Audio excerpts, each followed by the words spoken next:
एक आदमी जिसने 107 करोड़ का जॉब ऑफर ठुकरा दिया, जिसके कोचिंग इंस्टीट्यूट के सामने बॉम्ब ब्लास्ट हो जाता है और वो बिना डरे उस दिन सारी क्लासेस प्रॉपरली लेते हैं। जिस लॉकडाउन के टाइम पे पूरा इंडिया बंद था, सारी कोचिंग इंस्टीट्यूट्स बंद थी, उस लॉकडाउन के टाइम पे उन्होंने एक छोटे से इंटरनेट कैफे में ऐसा ही कैमरा सेटअप और व्हाइट बोर्ड के साथ लाखों बच्चों को यूट्यूब पे स्ट्रीम करके पढ़ाया। जिस देश में हेल्थ केयर और एजुकेशन नेताओं के लिए एंड गवर्नमेंट के लिए मजाक बन चुका है एंड बिजनेसमैन के लिए सिर्फ पैसा कमाने का जरिया, उसी देश में इस आदमी ने इतना अफोर्डेबल प्राइस में बच्चों को पढ़ाया है और इतना अफोर्डेबल प्राइस में गरीबों का इलाज करवाया है। वो स्टूडेंट के साथ प्रोटेस्ट में भी नजर आते हैं और उन पे एफआईआर तक होती है। इन्हें देखने का दो नजरिया है, कुछ लोग इन्हें मसीहा भी कहते हैं और कुछ लोग इन्हें फ्रॉड।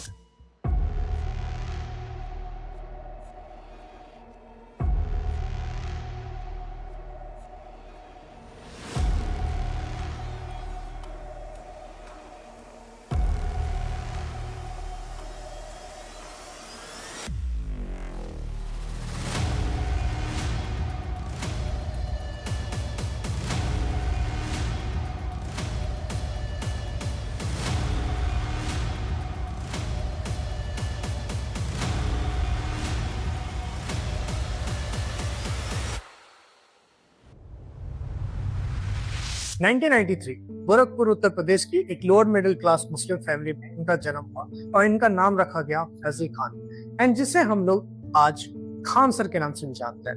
एंड इंडिया के most of the lower middle class family में जो प्रॉब्लम्स थी उन्हें भी वो फेस करनी पड़ी। एंड एक इंटरव्यू में खान सर ने खुद बताया कि एक बेसिक स्कूल सप्लाईज भी उनके लिए बहुत बड़ी लग्जरी होती थी। करेगा क्या जिंदगी में, बहुत परेशानी हो जाती थी। और बचपन में थोड़ा सा फाइनेंशियली प्रॉब्लम होने की वजह से हर चीज लिमिटेड तौर पे मिला। स्कूल हम एक नॉर्मल से स्कूल में गए और पेंसिल वगैरह तक का भी बचपन में हिसाब मिलता था। पेंसिल खरीद के आती थी, उसमें से आधा काट के आधा तुम लो आधा तुम लो, तुम्हारा पहले कैसे खत्म हो गया, तुम्हारा ज्यादा कैसे चला, काफी ये सब समस्याएं थी घर के। खान सर हमारी और आपकी तरह ही बचपन में बहुत ज्यादा शरारती थे और मेरी तरह बहुत ज्यादा एवरेज थे। जिस रीजन में खान सर खुद रहे हैं, उस रीजन में कॉम्पिटिटिव एग्जाम का तैयारी करना एक बहुत नॉर्मल बात है। उन्होंने बचपन से ही ये कंपटीशन, ये प्रिपरेशन करना, ये एग्जाम की तैयारी करना वो उन्होंने देखा हुआ है, तो उनके माइंड में भी ये चीज आना एक नॉर्मल बात थी। खान सर का सपना था कि वो एक इंडियन आर्मी ऑफिसर बने और देश की सेवा करें, लेकिन उनके हाथ का मेडिकल कंडीशन के कारण उन्हें डिस्क्वालीफाई कर दिया गया। उनका दिल भी वैसे ही टूटा जैसे लाखों एस्पिरेंट्स का टूटता है जब वो डिस्क्वालीफाई हो जाता है। लेकिन उन्होंने हार नहीं मानी। उन्होंने डिसाइड किया कि अगर देश की सेवा ही करनी है तो जरूरी नहीं है कि वो यूनिफॉर्म पहन के ही की जा सके। खान सर के अंदर देश के लिए कुछ करने की बचपन से ही थी और उन्होंने बचपन में डिसाइड कर लिया था कि वो एक रास्ते पर चलेंगे, that is to join Indian army. लेकिन इसकी तैयारी उन्होंने बहुत पहले से कर दी थी। उन्होंने सैनिक स्कूल का एंट्रेंस एग्जाम दिया और वो फेल हो गए। एंड फेल होने के बाद भी उन्होंने हार नहीं मानी। उन्होंने फिर से रिटर्न एग्जाम दिया और इस बार क्लियर करके वो मेडिकल एग्जामिनेशन तक पहुंचे। लेकिन मेडिकल एग्जामिनेशन में उन्हें एक और झटका मिला। उनकी लेफ्ट हैंड का कंडीशन के कारण उन्हें फिर से डिस्क्वालीफाई कर दिया गया। एंड खान सर ने एक ही सपना 2 बार टूटते हुए देखा अपनी लाइफ में। एंड बहुत ज्यादा निराश होने के बाद, बहुत ज्यादा सोचने के बाद उन्होंने डिसाइड किया कि देश सेवा करने के लिए एक ही तरीका नहीं, उनके पास बहुत सारे तरीके हैं। वो खुद तो आर्मी में नहीं गए, लेकिन उनके पढ़ाए गए बेहतर से बेहतर स्टूडेंट्स आज इंडियन आर्मी में बहुत अच्छे पोस्ट पे एंड बहुत अच्छा सर्विस दे रहे हैं। एंड उनके पढ़ाए गए जितने भी स्टूडेंट्स हैं, जितने भी पोस्ट पे हैं, उन्होंने एक ईमानदार सर्विस देने का वादा किया है उनसे।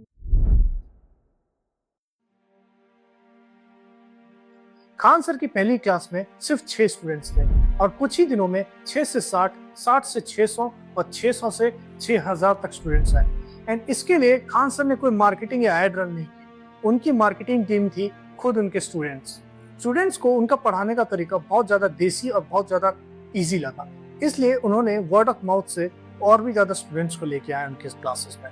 ग्रेजुएशन के दौरान खान सर फाइनेंशियली बहुत ज्यादा स्ट्रगल कर रहे थे एंड इस सिचुएशन में उनके क्लोज फ्रेंड्स उन्हें फाइनेंशियली सपोर्ट करते थे। And in return Khan sir के पास देने के लिए एजुकेशन के अलावा कुछ नहीं था, इसलिए उन्होंने एक कोचिंग इंस्टीट्यूट चालू की जिसमें स्टार्टिंग में सिर्फ 6 स्टूडेंट्स आते थे पढ़ने के लिए। एंड खान सर जीएसटी और पॉलिटिकल साइंस और इंटरनेशनल रिलेशन जैसे टॉपिक बहुत ही इजी और देसी भाषा में समझाना चालू किए। उन्होंने एग्जाम्पल के लिए चाय की दुकान पे लड़ाई और मोहल्ले की लड़ाई से कंपेयर करके एंड एग्जाम्पल्स देके उन बच्चों को इतना कॉम्प्लेक्स टॉपिक इजीली समझाया। एंड बच्चों ने उनकी मार्केटिंग टीम जैसा काम किया, क्योंकि जिस टॉपिक को नॉर्मल बच्चे समझने में बहुत ज्यादा कॉम्प्लेक्सिटी होती थी, वो उस टॉपिक को बहुत ज्यादा इजीली समझा देते थे। इसलिए वर्ड ऑफ माउथ के थ्रू और भी स्टूडेंट्स उनके पास आने लगे। खान सर ऑलरेडी बहुत ज्यादा पॉपुलर हो चुके थे उस रीजन में, एंड उसके बाद उनके लाइफ में एक और टर्निंग पॉइंट आता है। खान सर के लिए पटना आना उनकी लाइफ का सबसे बड़ा गैम्बल था। बिहार में एजुकेशन का मार्केट मैसिव था। Competitive exams like BPSC, UPSC और एसएससी को प्रिपेयर करने के लिए पटना में लाखों एस्पिरेंट्स आते थे। एंड इसी मौके में खान सर ने अपना प्राइवेट वेंचर लॉन्च किया, जिसका नाम था खान जीएस रिसर्च सेंटर। सब नॉर्मली चल रहा था उनके पार्टनर्स के साथ में, एंड बहुत अच्छा मोमेंटम पकड़ लिया था वो कोचिंग। लेकिन इसके बाद खान सर को एक और झटका लगता है। उनके पार्टनर्स उनकी जो ट्रस्ट है, उनकी फैन फॉलोइंग है, उससे रेवेन्यू जनरेट करने की मशीन बनाना चाहते थे। लेकिन खान सर के लिए सबसे बड़ा प्रायोरिटी था उनका एजुकेशन। एंड इस धोखे के बाद खान सर के पास कुछ चारा नहीं बचता है, एंड अगेन उनको जीरो से चालू करना पड़ा। एंड इस बार खान सर बिल्कुल अकेले थे, इसलिए सारा जितना भी मोमेंटम था, जितना भी फैन फॉलोइंग था और जितना भी स्टेक था, सब उनका था। वो अपने हिसाब से और स्टूडेंट के हित में उन्होंने अपना फीस बहुत मिनिमम रखा, 200, 300, 400 जितना। एंड इसी प्राइस टैग की वजह से सारे स्टूडेंट्स उनके पास पढ़ने आते थे। एंड आसपास के जितने भी कोचिंग माफिया थे, उनको ये बात पसंद नहीं आई। एंड ये है उस कॉन्स्पिरेसी का राज जिसमें उनके कोचिंग इंस्टीट्यूट के सामने बम फोड़ा गया था। सबने सोचा कि ये गोरखपुर का आया हुआ लड़का बम फूटने के बाद वापस गोरखपुर चला जाएगा और पटना छोड़ देगा। लेकिन खान सर ने उस दिन भी क्लास लिया, एंड उस दिन के बाद से अभी तक खान सर क्लास लेते आ रहे हैं वही कोचिंग इंस्टीट्यूट में। एक पॉपुलर कोचिंग इंस्टीट्यूट जो उस टाइम का एडटेक जाइंट बोला जाता था, उसने खान सर के सामने रखा 107 करोड़ का चेक। एंड बदले में खान सर को सिर्फ उस कंपनी की टी शर्ट पहन के पोस्टर्स में आना था और एक दो ह्यूमरस लैंग्वेज में उनको बस क्लास लेनी थी। एंड खान सर हंसते हुए बोलते हैं नो। खान सर के पास फेम आने के बाद लाखों ऐसे कोचिंग इंस्टीट्यूट पहुंचते हैं इनॉर्मस अमाउंट ऑफ पैसा लेके, एंड खान सर सबको नो बोलते गए। एंड जिनके बस की थी, उन्होंने इनके कोचिंग इंस्टीट्यूट के सामने बम ब्लास्ट करवा दिया। की मूर्ति है और उसके नीचे सोफा है ना, इसी सोफा पे थे हम।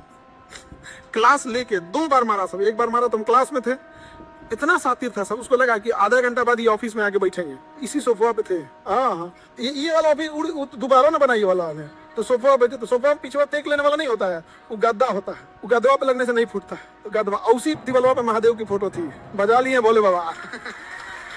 अच्छा तुम देखो यहाँ पे है कि नहीं ऊपर में, तुम शंकर जी पूरी फैमिली है उनकी, गणेश जी भी है। अगर सोचना 1 फीट ऊपर मारता ना हो, व्यवस्था कर देता है यहाँ पे।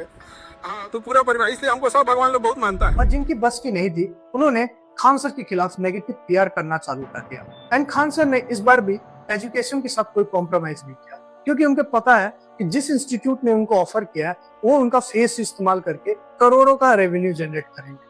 एंड खान सर को बहुत अच्छे से पता था, अगर वो किसी भी प्राइवेट इंस्टीट्यूट में जाके पढ़ाने लगे, तो जो उनके कोच स्टूडेंट्स है, जिनका विजन था कि उनको आगे लेके आना है, वो स्टूडेंट के पास इतनी भी हिम्मत नहीं है कि वो बड़े बड़े कोचिंग इंस्टीट्यूट के गेट के अंदर तक घुस सके।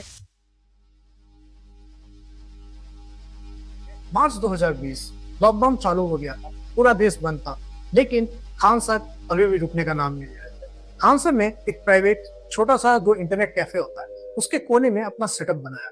उसमें मतलब फैंसी स्टूडियो जैसा कुछ नहीं था, जैसे इन बड़े बड़े कोचिंग इंस्टीट्यूट के पास होते हैं। उनके पास एक कैमरा सेटअप था, पीछे व्हाइट बोर्ड था, हाथ में एक मार्कर और दिमाग में आइडियाज और बहुत सारे नॉलेज।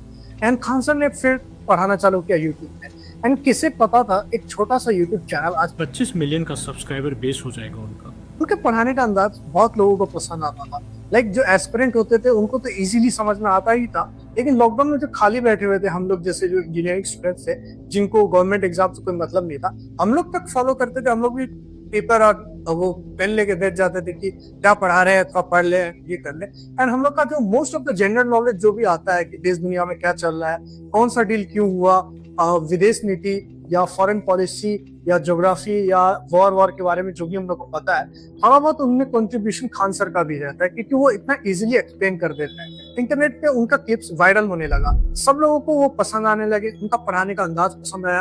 एंड जो पढ़ने वाले बच्चे थे वो तो गौर से पढ़ते भी थे, लेकिन जिनका कोई गवर्नमेंट एग्जाम से कोई नाता भी नहीं था, वो तक उनके वीडियोस देख के समझदार बनते गए एंड उनके लिए भी ये पढ़ाई इजी होने लगी। एंड इसी बीच बहुत सारी कंट्रोवर्सी भी हुई एंड खान सर के ऐसे ही बहुत सारी क्लिप्स वायरल हुई जिसमें बहुत सारे लोगों को मिर्ची भी लगी, बहुत ज्यादा कंट्रोवर्सी भी हुई उनके लेके, लेकिन उनका जो पढ़ाने का तरीका है वो बहुत ज्यादा ह्यूमरस है। एंड ऐसे ही खान सर लॉकडाउन के पीरियड के एजुकेटर बने। खान सर ने अपने साथ साथ अपनी माँ का भी एक सपना पूरा किया, जो था कोई भी गरीब बिना इलाज के ना रहे। उन्होंने एक ऐसा हॉस्पिटल बनाया जहाँ पे मिनिमम से मिनिमम कॉस्ट में किसी भी गरीब आदमी का इलाज हो सके एंड वो भी सही तरीके से। खान सर का रेवोल्यूशन का पहला स्टेज था एजुकेशन, जहाँ पे जितने ये बड़ी बड़ी कोचिंग इंस्टीट्यूट में जो बच्चे पढ़ते हैं एंड उनके जो एक बैग का जो कॉस्ट आता है, उस कॉस्टिंग में सर ने पूरा का पूरा कोर्स रखा हुआ है। अब आप लोगों के दिमाग में आ रहा होगा कि अगर फीस इतना कम है तो क्वालिटी में कोई डिफरेंस तो नहीं है, लेकिन मैं बोल रहा हूँ तो बड़े बड़े इंस्टीट्यूट है, जो क्वालिटी उनकी रहती है टीचर्स की पढ़ाने की, उससे 10-15% ज्यादा ही खान सर की क्वालिटी रहती है पढ़ाने की। आपकी स्क्रीन पे अभी जो दिख रहा है वो कंपैरिजन है जो प्राइवेट हॉस्पिटल है पटना में एंड जो खान सर का जो हॉस्पिटल है उसके बीच में जो प्राइस डिफरेंस दिख रहा है, उसमें आपको पता चल गया होगा कि उन्होंने कितना मिनिमम कॉस्ट रखा है एक आदमी के इलाज में। एंड रिसेंटली अंबेडकर जयंती पे उन्होंने अपना ब्लड बैंक भी खोला है एंड सबसे पहला रक्तदान उन्होंने खुद ही दिया है। एंड खान सर जब भी स्टूडेंट्स की बात आती है तो वो रोड पे रहते हैं, वो प्रोटेस्ट करते हैं एंड उनके ऊपर सेवरल एफआईआर्स हुए, लेकिन आज भी उनके सपोर्ट में बिहार से लेके इंडिया के कोने कोने में जितने भी स्टूडेंट्स हैं वो खड़े मिलेंगे आपको। एंड आप लोगों ने बहुत सारा इंटरनेट पे क्लिप्स देखा होगा कि लोग बोल रहे हैं कि इनके हॉस्पिटल्स में सही से इलाज नहीं हो रहा है, लोग मजाक उड़ा रहे हैं, ये कर रहे हैं वो कर रहे हैं। ये लोग वही लोग हैं जो फ्री राशन और 10,000 रुपए के लिए किसी और को वोट दे के आए हैं। ठीक है, एक तो पहली बात, ये सब काम एक सरकार का होता है, एक गवर्नमेंट बॉडी का होता है कि ये सब प्रोवाइड करवाया जाए आम जनता को इतने कम कॉस्ट में। एक प्राइवेट आदमी बिना किसी डोनेशन के, बिना किसी के हेल्प के इतना बड़ा इंस्टीट्यूशन खड़ा कर दिया एंड उसके बाद भी लोगों को ये प्रॉब्लम है कि वो लोग सही से काम नहीं कर रहे हैं। एंड इनमें से बहुत लोग पेड लोग होते हैं जो दूसरे जो प्राइवेट सेक्टर्स हैं उनके लोग ही भेजते हैं कि भाई जाओ नेगेटिव पीआर कराओ। कंट्रोवर्सीज हैं और रहेंगी। कोई भी जो सिस्टम को चैलेंज करने आता है उसे बदनामी झेलनी ही पड़ती है। एंड खान सर ने खुद ये बोला है कि जब भी आप अच्छा काम करने जाओगे आपको गालियां ही बनेगी। एंड खान सर का जैसा विजन है वो उसी रास्ते पे चल रहा है, उनको अभी कोई नहीं रोक सकता क्योंकि उनके साथ जनता का सपोर्ट है। और मेरी इतनी कॉन्वर्सेशन के बाद अब आप डिसाइड करिए कि वो एक फ्रॉड है या एक रेवोल्यूशन है इंडिया की। अगर आपको ये वीडियो अच्छा लगा तो प्लीज लाइक, शेयर और सब्सक्राइब एंड ये वीडियो उसको भेजिए जिसको ये वीडियो देखने की बहुत ज्यादा जरूरत है। एंड मैं भी खान सर का एक स्टूडेंट ही हूँ, मैं बहुत चीज सीखता हूँ उनसे। मैं उनके यूट्यूब चैनल भी फॉलो करता हूँ एंड मैं उनके जितने भी अपडेट्स आते हैं डे टू डे वो भी मैं फॉलो करता हूँ एंड मैं उनको गुरु भी मानता हूँ। एंड जितने लोगों को भी लगता है कि खान सर इंडिया के सबसे अच्छे एजुकेटर हैं वो कमेंट में बताएं। टिल देन, नमस्ते, थैंक यू, जय हिंद।